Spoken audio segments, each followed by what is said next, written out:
पिछले 24 घंटों के अंदर हमारे रीजन में 2-3 बड़े वाक़यात पेश आए हैं इंसर्जेंसी के हवाले से। एक तो बड़ा वाक़या ये पेश आया है कि दलाई लामा, तिब्बत का स्पिरिचुअल लीडर जो कि तिब्बत को अलग मुल्क बनाने की कोशिश करता रहा है शुरू से लेकर, और इसको इंडिया की और अमेरिका की सपोर्ट हासिल रही है। ये और बात है कि बाद में अमेरिका इसके पीछे से हट गया। जब नॉर्मलाइजेशन हो गई अमेरिकन की और चाइनीज़ की, तो प्रोजेक्ट तिब्बत जो था वो डंप कर दिया गया था। लेकिन दलाई लामा इंडिया के अंदर रहा और इंडिया की सपोर्ट हासिल रही दलाई लामा को। दलाई लामा ने ये अनाउंस कर दिया है कि अगला जो दलाई लामा होगा वो तिब्बत से बाहर का होगा। अब आप सोच रहे होंगे कि ये बड़ा वाक़या कैसे है। बड़ा वाक़या यूँ है कि दलाई लामा जो है ना, वो तिब्बतन बुद्धिज़्म की जो ब्रांच है उसका लीडर रहा है हमेशा।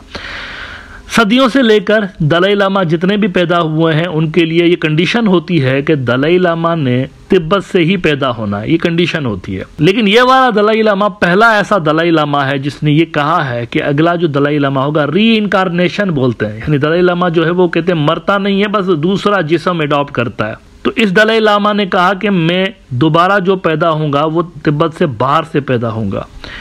राइटर्स ने रिपोर्ट किया है Dalai Lama says his successor to be born outside China. अब अगर चाइना से दलाई लामा पैदा होता तिब्बत से, तो चाइनीज़ कंट्रोल्ड दलाई लामा होता यकीनी तौर पर। का मतलब है कि तिब्बत कार्ड जो है, तिब्बत इंसर्जेंसी कार्ड, वो तो गया हमेशा के लिए अगर यहाँ पर कोई चाइनीज़ दलाई लामा आ जाता। तो इन्होंने अनाउंस कर दिया है कि नहीं, चाइनीज़ नहीं होगा, बाहर से होगा। ना बाहर से कहाँ से हो सकता है? प्रोबेबली ये इंडिया की तरफ इशारा है। तवांग का जो इलाका है अरुणाचल प्रदेश का, वहाँ पर एक दलाई लामा पैदा हो चुका है पहले, तो प्रोबेबली ये वहाँ से या किसी और इलाके से इसको निकाल सकते हैं दलाई लामा को। कहते हैं since the purpose of reincarnation is to carry on the work of the predecessor, the new Dalai Lama will be born in the free world so that the traditional mission of the Dalai Lama, that is to be the voice of universal compassion, the spiritual leader of Tibetan Buddhism and the symbol of Tibet embodying the aspirations of the Tibetan people will continue। उन्होंने ये announce किया है कि बाहर से होगा। इसका मतलब ये है कि अगला भी दलाई लामा पपेट होगा, इंडिया का पपेट या अमेरिकन पपेट, जो भी समझ ले, वेस्टर्न पपेट जो भी है, CIA का पपेट, तो वो होगा अगला दलाई लामा भी। इससे तिब्बत की इंसर्जेंसी मज़ीद बढ़ सकती है और चाइना जो है इस पर रिएक्ट कर सकता है। एक तो ये बड़ा वाक़या पेश आया है तिब्बत की इंसर्जेंसी के हवाले से। दूसरा बड़ा वाक़या कहाँ पर पेश आया है? दूसरा बड़ा वाक़या पेश आया है पाकिस्तान के अंदर। चाइना के हवाले से एक बड़ी कार्रवाई, उसमें इंडिया का लिंक। दलाई लामा अभी भी इंडिया में है ना, इंडिया उसका घर है, ज़िंदगी का ज़्यादातर हिस्सा इंडिया में ही रहा है, और तिब्बत के बाद सबसे ज़्यादा जो तिब्बतियन रहते हैं लोग इंडिया के अंदर रहते हैं, जो कि दलाई लामा के साथ भाग के यहाँ पर आए थे। अच्छा, दूसरा बड़ा वाक़या पाकिस्तान के अंदर। पाकिस्तान में क्या हुआ है? पाकिस्तान में एक इंडियन प्रॉक्सी है BLA, बलूचिस्तान लिबरेशन आर्मी।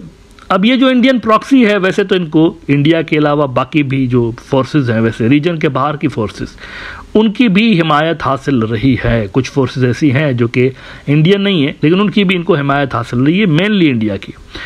उन्होंने क्या किया जनाब? उन्होंने पाकिस्तान के इलाके बलूचिस्तान में एक ट्रेन जा रही थी। बलूचिस्तान की जियोग्राफी थोड़ी सी समझने की ज़रूरत है। बलूचिस्तान एरिया के हिसाब से यूँ समझिए कि लगभग आधा पाकिस्तान है, 40% से ज़्यादा पाकिस्तान बलूचिस्तान है, लेकिन आबादी के हिसाब से सबसे छोटा सूबा है। 10% से भी कम आबादी जो पाकिस्तान की है वो बलूचिस्तान में रहती है, लेस देन 10%। अलबत्ता एरिया के हिसाब से बड़ा है, स्ट्रेटेजिकली बहुत सिग्निफिकेंट है, क्योंकि यहाँ पर रेयर अर्थ मिनरल्स हैं, यहाँ पर सोने की कानें हैं, सोना भी है बलूचिस्तान में।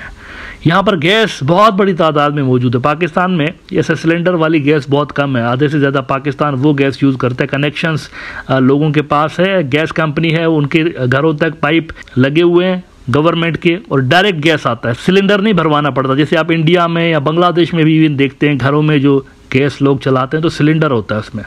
वहाँ सिलेंडर सिस्टम पाकिस्तान के बड़े इलाके में नहीं है, वहाँ घरों में कनेक्शन डायरेक्ट लगा हुआ है, मीटर लगा हुआ होता है, तो गैस डायरेक्ट वहाँ सरकार की आती है। तो वो जो गैस ज़्यादातर है वो बलूचिस्तान से निकलती है। और इसके अलावा स्ट्रेटेजिक सिग्निफिकेंस भी बलूचिस्तान की है, वो ये चाइना का जो बेल्ट एंड रोड्स इनिशिएटिव है वो गुजरता है, गवादर का पोर्ट इधर है, गवादर जो कि अल्टरनेट कनेक्टिविटी देता है चाइना को। अगर स्ट्रेट ऑफ मलाक्का ब्लॉक हो जाती है, अमेरिका या इंडिया इसको ब्लॉक करता है, तो चाइना की जो इंपोर्ट और एक्सपोर्ट है यूरोप की तरफ, मिडिल ईस्ट की तरफ, अफ्रीका की तरफ, वो इस रास्ते से जारी रह सकती है। इसकी स्ट्रेटेजिक सिग्निफिकेंस है बलूचिस्तान की। एज अ रिजल्ट ये जो BLA है ये anti China anti Pakistan group है। इन्होंने जनाब कल क्या किया कि ट्रेन इन्होंने हाईजैक की। जैसे कि मैंने आपको बताया कि यहाँ पर आबादी दूर दूर रहती है, एक जगह पर छोटा सा कोई शहर है तो कई 100 किलोमीटर आगे तक कोई आबादी आपको नज़र नहीं आती, पहाड़ें, ड्राई माउंटेन्स हैं यहाँ पर बलूचिस्तान के अंदर। तो ऐसे ही एक माउंटेन के पास, टनल के पास इन्होंने ट्रेन को हाईजैक किया और उसमें औरतें, बच्चे और ये भी थे। तो उन्होंने हाईजैक किया और इसमें काफ़ी ज़्यादा कैजुअल्टीज़ की भी इतलात आ रही हैं। नाउ बलूचिस्तान का अगर आप नक्शा देखें ना तो लोग समझते हैं ये सिर्फ पाकिस्तानी बलूचिस्तान के लिए अलग करने के लिए लड़ रहे हैं, लेकिन ऐसा नहीं है। ये बड़ी गेम है। बलूचिस्तान का मसला ज़्यादा कॉम्प्लिकेटेड है, इसमें ईरान भी है कहीं ना कहीं पे। ये मैप देखिए, इनका जो हदफ है BLA का वो ये है, वो ये बनाना चाहते हैं। इसमें ईरानी बलूचिस्तान जो है वो भी बहुत बड़ी तादाद में आपको नज़र आता है। बड़ी एरिया बलूचिस्तान की जो है वो ईरान का भी इलाका उसमें नज़र आता है, ईरानी बलूचिस्तान। ना इसकी ज़रा आप समंदर की एरिया देखें, ये आबनाए हरमुज से शुरू होता है, दुनिया की अहम तरीन तेल की गुजरगाह है। यहाँ से दुनिया के ऑयल का बहुत बड़ा हिस्सा जाता है, ईरानी ऑयल, UAE वालों का ऑयल, सऊदी ऑयल, ये यहाँ से जाता है। तो ये उसके बिल्कुल दरवाजे पे आ गया, देख रहे हैं आप। तो ये वजह है कि जिसके कारण यहाँ पर इंटरनेशनल फोर्सेस एक्टिव रही है हमेशा से लेके, चाइना और फिर ये आबनाए हरमुज।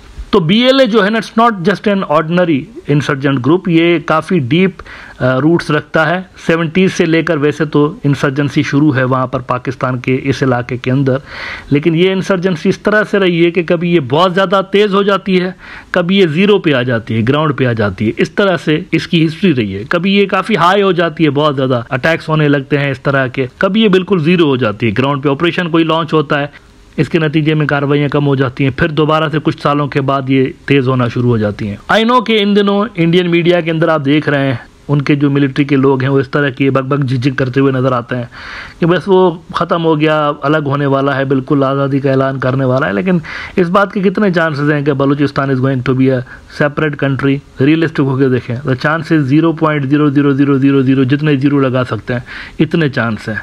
इसकी वजह यह है कि बलूचिस्तान का ये जो इलाका है सैंडविच बना हुआ है। पाकिस्तान के बाकी इलाकों और ईरानी इलाकों के दरमियान ये सैंडविच बना पड़ा है। तो बहुत सारे लोग बांग्लादेश का हवाला देते हैं कि देखो उस वक्त जैसे हुआ था तो यहाँ पर भी होगा। बांग्लादेश और पाकिस्तान के दरमियान हज़ारों किलोमीटर का डिस्टेंस है, यानी कोई जियोग्राफिकली दोनों एक नहीं थे, ये जियोग्राफिकली कनेक्टेड है पाकिस्तान के बाकी इलाकों के साथ। अगर फ़र्ज़ करें इसका कोई इलाका पाकिस्तान के हाथ से निकल भी गया तो वहाँ पर ऑपरेशन लॉन्च करके उसको दोबारा से अंडर कंट्रोल किया जा सकता है। पाकिस्तान के पास दुनिया की सबसे बड़ी फ़ौजों में से एक है, 8-10 लाख की फ़ौज पाकिस्तान के पास मौजूद है। तो ये डिस्टेबलाइजेशन फैक्टर ज़रूर है, प्रेशर ग्रुप ज़रूर है, लेकिन ये ऐसा ग्रुप नहीं है कि जो नक्शा चेंज करे रीजन का। It's not like that. अब इंटरेस्टिंग चीज़ यहाँ पर नोट करने लायक ये है कि चाहे वो दलाई लामा का फैक्टर हो, वहाँ पर भी आपको इंडियन लिंक्स नज़र आते हैं, या फिर ये जो BLA वाला फैक्टर है यहाँ पर भी आपको इंडियन लिंक्स नज़र आते हैं।